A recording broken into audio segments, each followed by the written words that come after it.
think you're there now. I got you. All right. Excellent. Cool, man. Well, we finally got all the tech stuff, ready to go. Yeah, man. We've had a little trouble getting the link up, man. It's just been crazy weekends.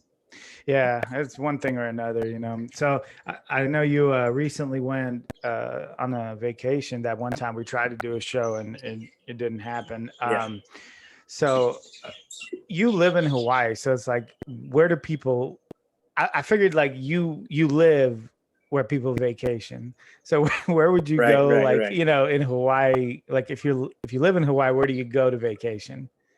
Well, like Oahu, where I live, is probably the most popular island, but you got to get away. So still traveling, taking like $100 flight to one of the other islands is the way to go. Mm. There's less tourists and stuff at like this island's the most populated, so you can kind of get that like countryside atmosphere, more of the lower, slower paced areas on Kauai, Big Island. So yeah, those are some of the better things to do when you live on Oahu. Mm-hmm. So where did you go to on the vacation? What's the island called? Yeah. So I went to Kauai. And how big is that compared to like where you live? And it's like it's like maybe 3/4 the size. Mm. You can do a trip around the island in a couple hours. Gotcha. So what kind of stuff did you do on your vacation? Yeah, well, so this was like a birthday celebration. So we pretty much went all out on the resort. Mm-hmm. We spent some time just going out exploring some of the waterfalls and scenic viewpoints and all that. Taking the baby out, for some pictures and stuff. Got it. But it was really just relaxing. Yeah. No. Did you pick up those shades there? They look new. No. I've got about 25 pairs of glasses. Just rotate them out. That's what I was thinking. I was like, every time I see you, every time we do a show, it's like you have a different pair of glasses on. It's like, and they're all like super bright colors too. I think that's pretty cool. That's how I keep track of the episodes. Which one did we do? Oh yeah, it's the lime green one. Yep. That's funny. So one of the things that we were going to talk about is kind of how do you like train or bodybuilding, fitness during like traveling? Because a lot of times, probably less so now people travel, but now it's starting to pick up again. People are moving more. And I know in the past I've had some real issues with like finding a gym. So like, what are your thoughts on like if you're well, first of all, like when you went on this trip, did you train at all? Did you get a chance to train? I did. So like the best thing to do, one, as far as the training is you gotta do the research ahead of time. I mean, like even when traveling for work and it comes time to select my hotel or whatever, like you got to do the research. So, I mean, with this trip, it was real easy because like I said, we went to a resort and they had the 24-hour spot with weights, cables, barbells, everything. Yeah. But not every place that you go, especially if you're going to go to, just a regular hotel, they don't have everything. They might have a treadmill in the corner somewhere. Yeah. So you got to like do your research ahead of time, look for bodybuilding gyms that, you can, pay $15, $20 and get a day pass to. And then also what's key is like the timing. So some places, some gyms are really nice, but they don't open until like 9 a.m. And you're like, okay, if you're traveling for work or leisure, you're probably going to get that workout in early in the morning, as opposed to right in the middle of your vacation or work day. Yeah. So yeah, I find myself like, especially when I'm traveling for work, I'll always type in there bodybuilding gyms in blank or 24-hour gyms in blank, just to find that good spot, so that you don't end up at a gym where like all they have there is a CrossFit gym or a Planet Fitness or somewhere where you're not going to be able to do everything that you like to do. Right. Yeah. Like for me, I've had I've had so many situations where, you know, I went to like to vacation or like went on a work trip or something like that. And people will say, oh yeah, the hotel has a gym. Like it has a gym, so you don't have to worry about it, right? And it's like, and then you go to the hotel and usually like is there, like you said, it's just a treadmill and maybe a couple of dumbbells, you know, that go up to like If you're 30, lucky, 30 that's pounds. if you're Yeah, lucky. yeah, yeah. That's not always the case. Usually it's like some kind of cardio equipment. I guess you could do that, but you know, but yeah, when my wife and I used to go back to her area where she's from in Tampa, it was like that. Like we would go and then I'd have to look up like a gym in the area and you know and just go there. The real problem I started to have is that there was a time where you could just get like free day passes, like for a week, whatever the case may be. Nowadays, Yeah. it's like that's hard to find. Like most of the time where I go, they want a decent, you know, a decent price for just a few days, and it's like, you know, nobody. You're thinking the average person, you know, doesn't want to spend that kind of money just on a couple of days of. So what happens is there's a little voice in your head that goes, well, do I really need to train these like few days I'm on vacation? Like, how Yeah. much is that worth to me? Do I want to pay like, you know, $100 or $50 or whatever for like for 3, 4 days of working out? You know, so it's you know, it can be a problem. Yep. So Now this is interesting. You just brought to mind is I'm like 5 out of 10 times I can get that membership or that day pass for free just by asking the right person when you walk in there. So like for example, like you might go into like a Lifetime Fitness, which is notoriously expensive day pass, mhm, like $30, $40, because they want you to get a membership. right. But if you tell them like, hey, I'm here on a business trip, I'm training for a show, or I'm just training because I try to keep my fitness level up. Hey, you mind if I just use it for one day? Hmm. If you ask the right person there, like usually like the owner or one of the personal trainers, they'll just say, yeah, go ahead, man. Like, or hey, it's all good. Like I've found myself in because I travel for work sometimes.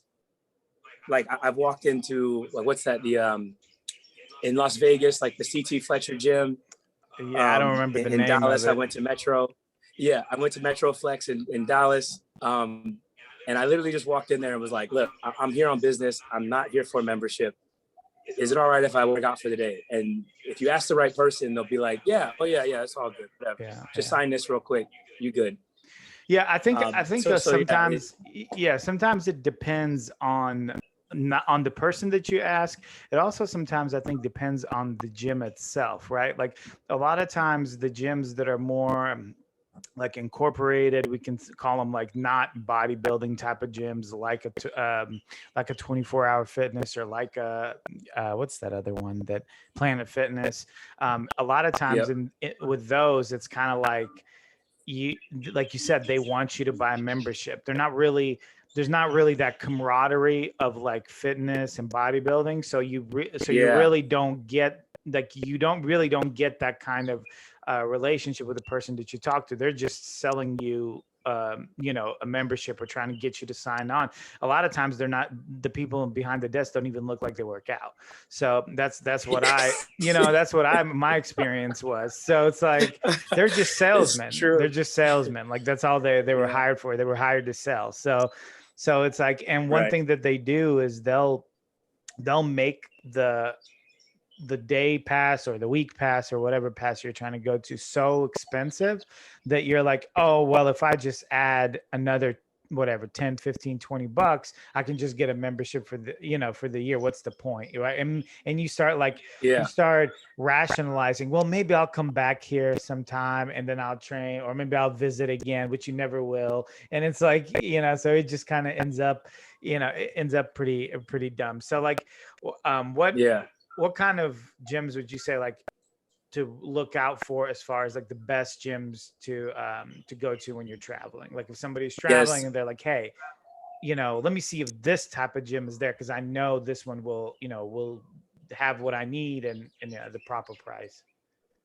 Yeah. So it's like those hometown gyms, when you're searching. So usually, bodybuilding.com forums, those usually come up in the search when you're searching for a bodybuilding gym. Like you could say, in the middle of Virginia, I'm traveling. Hey, where's the bodybuilding gym at? And usually there's a forum that will come up where someone says, oh yeah, go over here. Then you got to look at, like, check out the pictures to make sure it looks like a hometown gym. If it's that glossy gym with the with the class for everybody and the equipment for everybody, there's no rust on the equipment, there's no dust in the corner, that's probably the spot that's going to try to charge you. But the place that looks more like a hometown gym, where the owner is the dude training in the back and he comes to the front and checks you in sometimes, those are like some of the best gyms that when you're traveling, you go through.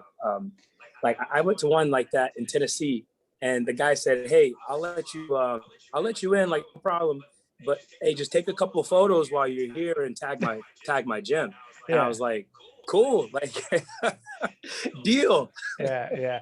That's awesome, because it's also like, you can tell that that's an individual that's thinking ahead, right? Because he knows the value of like social media and the value of advertisement. He's like, what does it cost to him to have you train for a day or two? Like nothing, it doesn't cost him anything. And it's like, but it could really benefit him if you do that. So it's like, that's a smart way to do it. And also, like, I think the fear is like some of these gyms, they think that, oh, if I do it for this person, then it's like everyone's going to want, and I'll have to do it for everybody. And it's like, no, you don't. You don't have to do it for everybody. It's not, you're not just giving out like a free gym. These are like case by case type of situations, So, but I mean, especially if it's someone who looks like there's training, like, if it looks like somebody who it's their first time at the gym, right, like, don't really know their way around, so to speak. Not like how they look or how their muscle looks. I'm talking about just like somebody who's like, just like 101, like, right, trying to figure out the gym.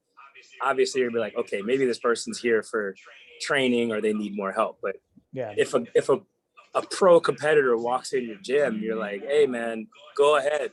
Have fun, take a photo, tag me, you good. There was, I forgot the name of the guy, but I was listening to a different podcast. You do know who Dave Palumbo is? Yes. Okay. Yes. So I was listening to some of his podcasts recently, and they were talking about a guy who owned the original, I think, like Gold's Gym. And so in how at least one person in there, I don't know if he owned it or what, but he was like a big entity in that gym. And the Rock was working out there, and it's like, so the Rock like got a shirt, like I said, Gold's Gym or whatever on it. And, obviously he's the Rock. So like, he's probably thinking, okay, well, they gave me the shirt, and it's like, I guess later he saw the Rock, this guy saw the Rock, and he was like, where's my $15? So for this shirt, apparently he didn't get the fact that the Rock could do some like major advertising for the gym if he just wore that shirt, so it gets like $15, that. Like, trust me, you got something out of that, right? Because even other people who aren't from there, who do travel, when they go to that spot, they're gonna go look at the picture and say, oh wow, the Rock workout in this gym, this is the one I need to work out at. Yeah, absolutely.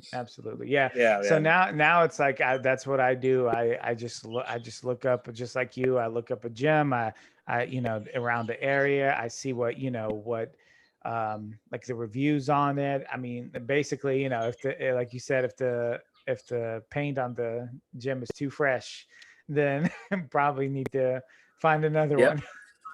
They're probably not going to give you what dirt, you need. Need a little bit of rust. Yeah. Have you ever been kicked out of a gym? I have. You have? Okay. So it's funny that you mentioned Gold's Gym, because I have a history with them. So actually, while I was training for a show, I dreaded it, but I had to travel for work. Like, man, I was like 4 or 5 weeks away from the stage. So I was still on the course. I had to practice my poses every day, even though I wasn't connected with my trainer at the time. So you figure, going to a bodybuilding gym, you're right at home, right? You can go in there, you can train, you can find a corner somewhere, pop off your shirt and practice your poses. Because for those who don't know, like you have to practice those poses in front of the mirror. It's not something for Instagram. It's not for trying to get attention. You got to practice those so that as you shrink down, right, you need to be able to nail that pose without the mirror. Right. So every day, like twice a day, you do your poses in front of the mirror, right? So every bodybuilder knows that, but people not in bodybuilding don't know that. Mm-hmm. So I go to Gold's Gym. It's got the name, right? It's got the title. I forget what city I was in. But pictures of bodybuilders all around this gym, shirtless, short shorts, trunks, posing, flexing out, veins popping out, everything. So I'm like, oh, great. Okay, I'm right at home. This is great. Finish a back workout, train hard, everything. I go over by myself in the corner and I go to practice my poses. And probably I didn't make my first 8 poses. And the owner of the gym, he kicked me out. He came over and was like, hey man, you can't be in here with your shirt off and stuff, flexing in the mirror. Like I need you to leave. That's crazy. And I was like, wow. So someone immediately saw me doing it. And I guess they don't do that there, even though there's pictures of dudes flexing and posing literally all around the gym. Unreal. Like Arnold, Ronnie, like everything, right? And I'm like, I go off to the side, not in the middle where I'm disrupting anybody. Mm-hmm. And somebody went to the front desk and said, hey, there's a guy flexing over there. And so he didn't even say like, hey, could you put your shirt on and stuff? He said, hey, you have to leave. And I was just like, wow, that's okay. Wow, like that's just great. That's so crazy because it's like you're capitalizing off the name Gold's Gym, and you're capitalizing off the fact that like Arnold worked out at a Gold's Gym, not that one in particular, but like just the brand and everything associated with that brand, which is like the highest level of bodybuilding we have really seen. I would say probably ever. Some people might argue that's not the case, but at least up there for sure. And so now like when a person comes in and does exactly like in stride of what you're like presenting, it's like it's a problem. And that's crazy that he didn't even ask you to just adjust yourself. Like, hey, you can't do this. Just throw your shirt on and just you can pose whatever, but you can't. Or like, hey, I've got a posing studio in the back. Right, or right. Hey, all the bodybuilders do poses over here. Yeah. No, like and I'll tell you that there weren't any bodybuilders in there when I was in there. I mean, it was Gold's Gym, had great equipment, but it seemed like the crowd that was in there was more like a Lifetime or a Planet Fitness type of group. So it was just like backwards. I don't know what was with that gym.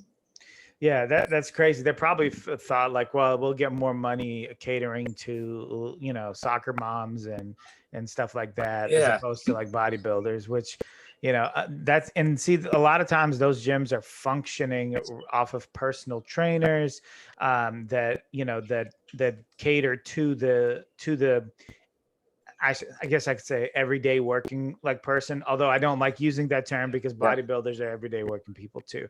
Just somebody that's kind of new and wants to get fit, but doesn't really want to do much of the work and needs somebody to teach him or show him how to do it, So, and that's kind of like their motto, their business motto, So speaking of personal trainers, we were talking about how, how do you, if you decide to go with a trainer, what's the best way like to find one, to pick one? Have you ever had a personal trainer yourself? Yeah. So I'm a very big, especially if you're going into any type of competition, like whether your thing is bodybuilding or powerlifting, whatever, like at some point you got to have either a personal trainer or someone that is to help mentor you through to the finish, so to speak. Because I think is really, really difficult to be the best product you can at the finish line without that extra, person there. It's not impossible, but you got to have somebody there to help you, especially when it comes to not just motivating you, but giving you a second and honest opinion of how things are looking and how things are going.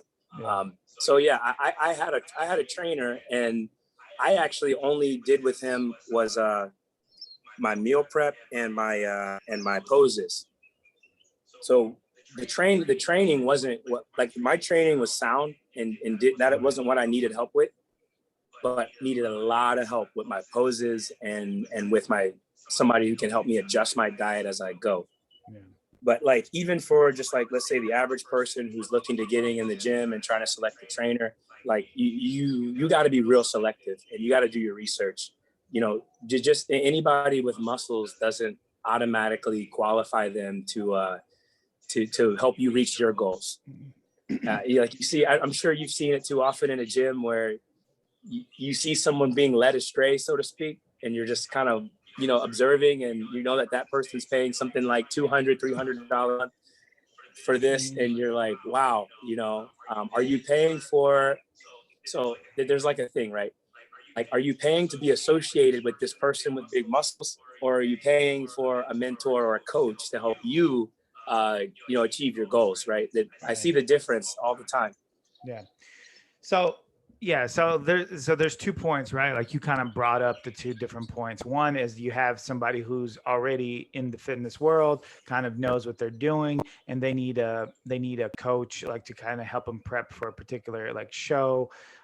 Then you have like what majority of people are, which is just getting personal trainers at gyms because they, you know, for whatever reason it might be. So like we can start with the regular person, right? So like you said, yeah, plenty of times have I seen people just go to a trainer because they, you know, because they look good. And for sure, like, you know, those, nothing against those trainers, they have to, you know, put in the work to look that way. But it's like, but if that's the reason that you're going to this trainer, then that's a big problem, because it's like you're not really going there for the right reasons, you know.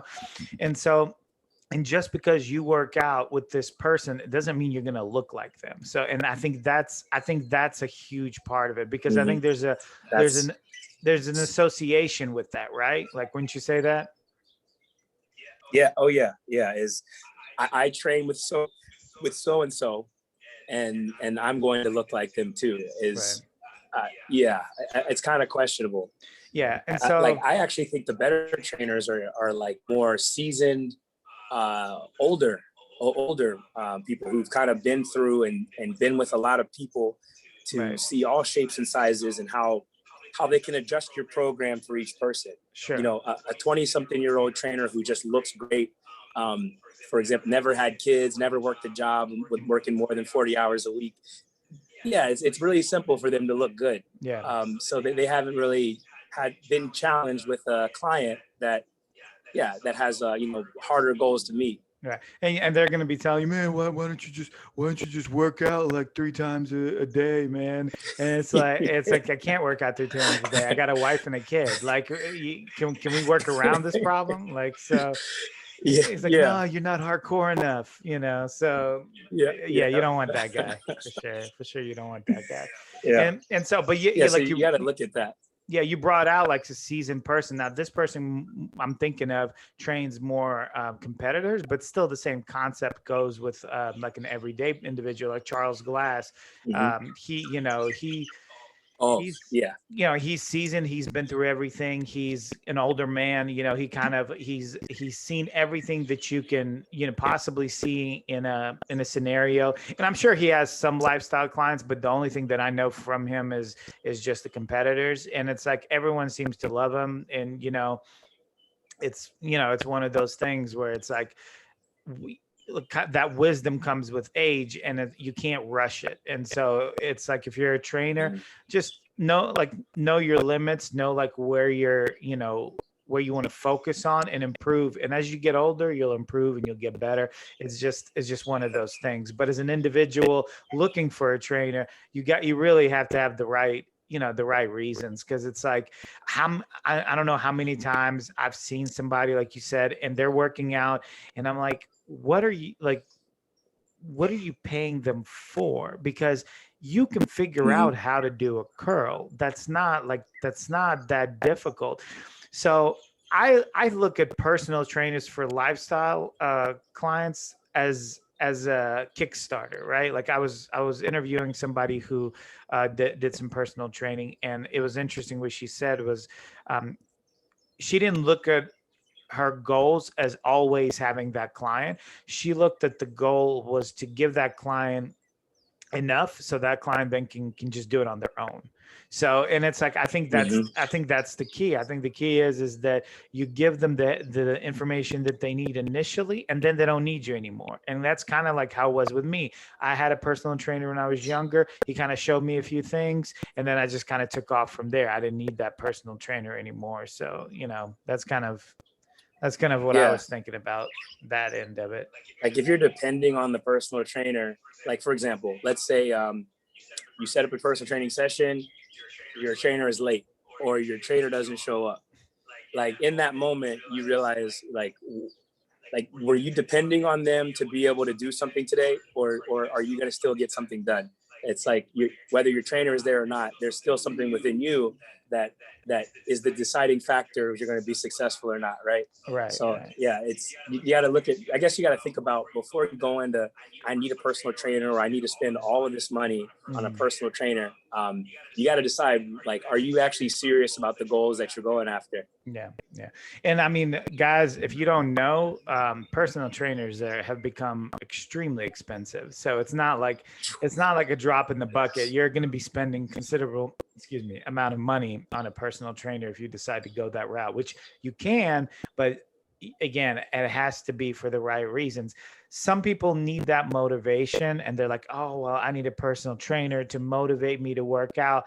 And again, initially I get that, but at some point you got to cut the umbilical cord, because it's like, you can't be attached to another person like that, because like you said, what happens if they're late? What happens if they don't, you're no longer training with them? They move, they go to another area. It's like at some point it has to be like an intrinsic desire and, willpower, I guess you could say, to do it yourself. So, but as far as, that's the deciding factor.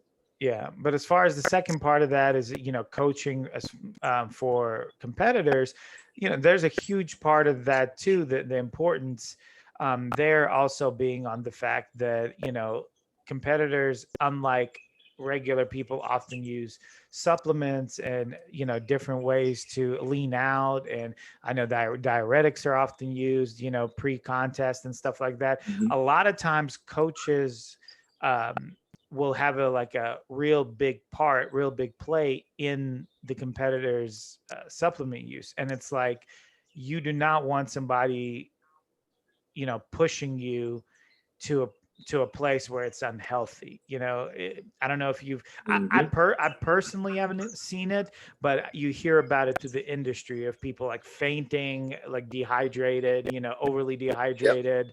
It happens all the time, So like, I think that kind of goes into a point I wanted to make with you today was like, you got to watch out for the cookie cutter programs. So like maybe a trainer has a guy that he puts on the diuretics and everything, and he was successful and made it to a pro show and everything. And then you're like, oh, I want to train with him. Like, I want to be like that guy. And then he puts you on the exact same program. Well, guess what? That program's not for you. Everybody's body responds differently, shapes, sizes. If I was to work with a coach who usually only works with people who are in the lightweight division, for example, I'm really second guessing my choices because I'm a heavyweight, and the way that I pose, the way that I train, the way that I diet is going to be a lot different than somebody who's working with lightweight competitors or with physique competitors, right? It's a completely different type of training. So you got to watch out for the cookie cutter programs, which I know there's a lot of now, especially since COVID. Even if you're doing online training or online diets and things like that, if that person isn't adjusting things for you, or if maybe they email you the program and they forgot to change the name, or like there's little hints and nuggets that make you think that this person literally just emailed this to 15 people. Right. You should really second guess either how much you're paying that person or either training with them at all, because they're not adjusting it for you, just giving you the same thing that they give everybody else. Right. And to that point, if they don't ask you any questions, then that's a red flag, because they should, Yes. before they send you anything, they should ask you some questions. I mean, just basics, like, what do you weigh? What do you eat? How much, where do you want to get to? Like, what is your exercise level? What do you want, like, what kind of, if you're already, if you're already a competitor, I mean, they should still ask you, like, what your your regimen is, like, how you get in the off season, like, I mean, just all kinds of questions to better assist you in the way they should approach your diet, like, or approach your training. It's if they don't ask any questions at all and they're just sending you something, guaranteed they've just, like you said, they've sent it probably to 1,000 other people. And what's crazy is that we only think about people that do that being like, oh, well, they only have, like, a couple thousand followers, or they're not real big time trainers, they're just getting started, or whatever the case may be. That is not true. I was just listening to a podcast about, so it was Greg's video, Greg Doucette, and I know we talked about him a lot, and your feeling on him. But in this case, and he does this all the time. But it is interesting that this one particular girl that he was referring to, she has over million followers. She self proclaimed trainer and everything, of course, like everybody. And then there was some feedback that was given by a person that bought her routine, and it was just that kind of thing. The girl said that she sent her like just a spreadsheet.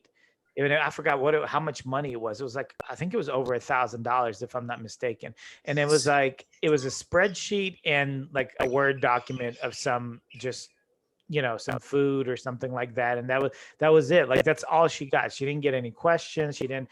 So that this happens not just with low level trainers. This happens also with people that are extremely popular. So you really need to be cautious, Yeah. And that's how you find out. So, like, for example, if you start speaking to specific things, hey, well, why am I eating sweet potatoes, at night?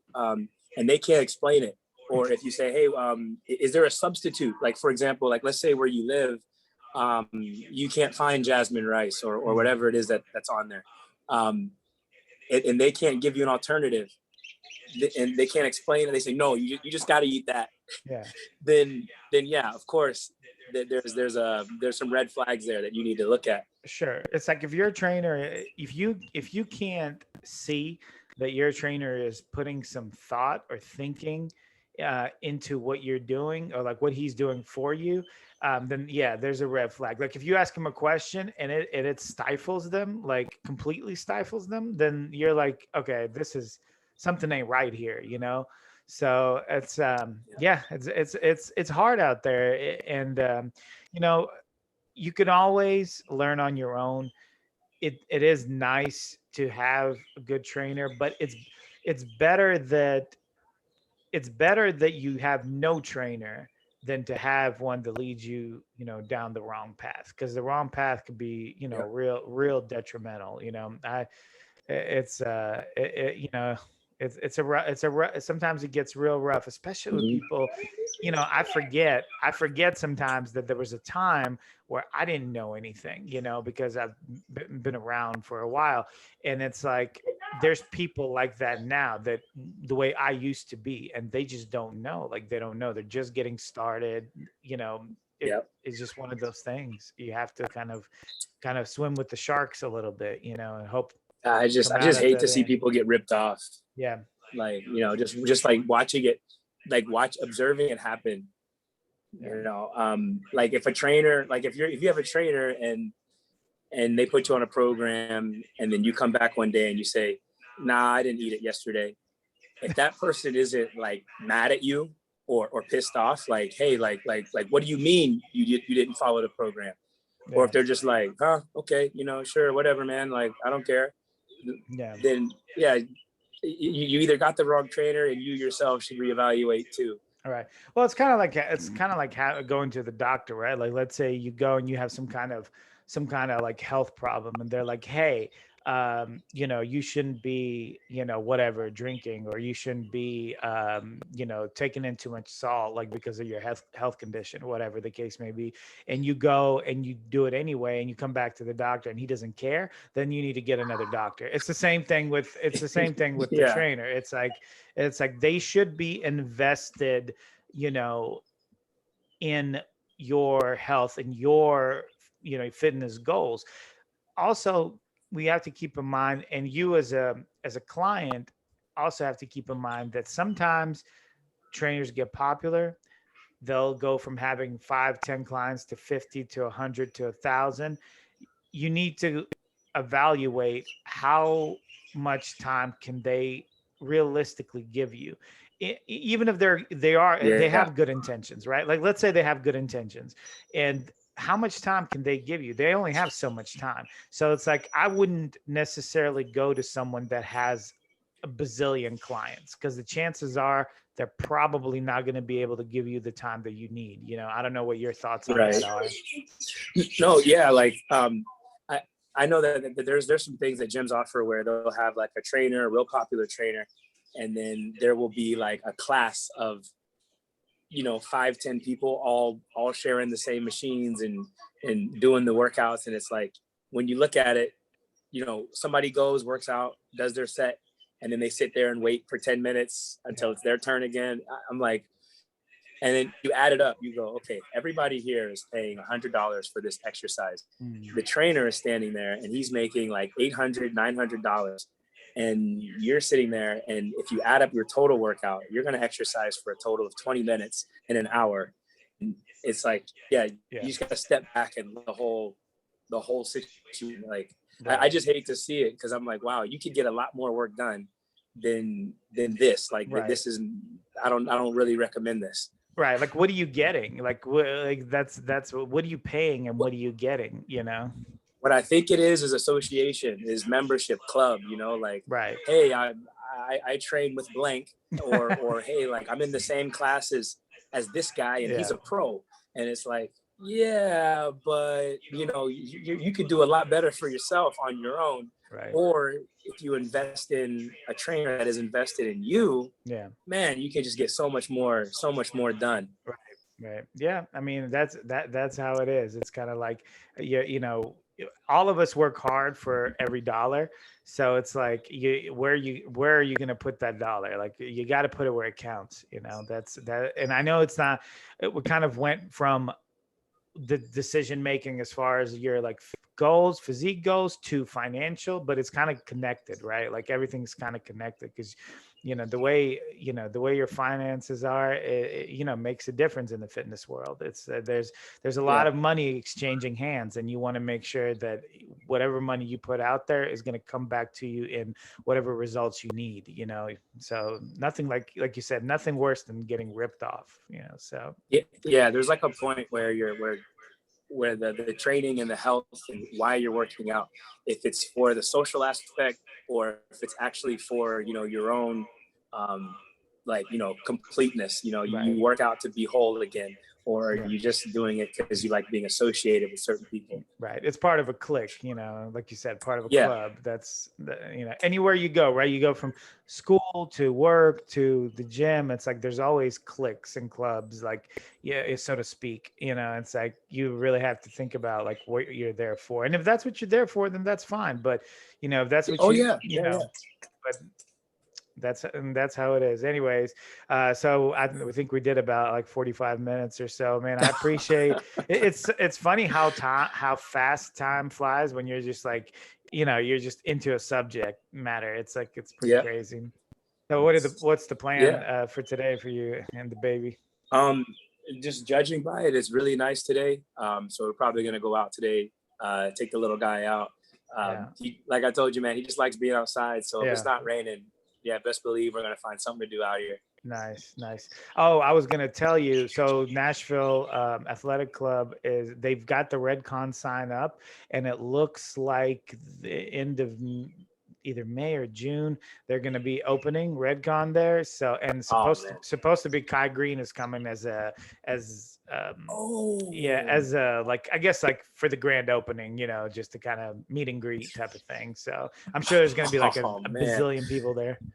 Dude, that would be so sweet. Wow. Like I know for sure, probably next time I'm in Nashville, just like I went to NAC when last time I went there, I'll be stopping by there for sure. But for the grand opening, Kai Green, wow. Yeah, man, so they're, I mean, because he's under their contract. I'm jealous. Yeah, he's under their contract. So yeah, so I guess they got him out there. So which is surprising, you know, because I don't think of Nashville as like a huge bodybuilding area, but I mean we've got Brandon Curry, who's a former Olympia champ, and he has his gym. Then we have this Redcon huge. So it's like, you know, Nashville's kind of coming up a little bit, you know, in that scene, you know. So.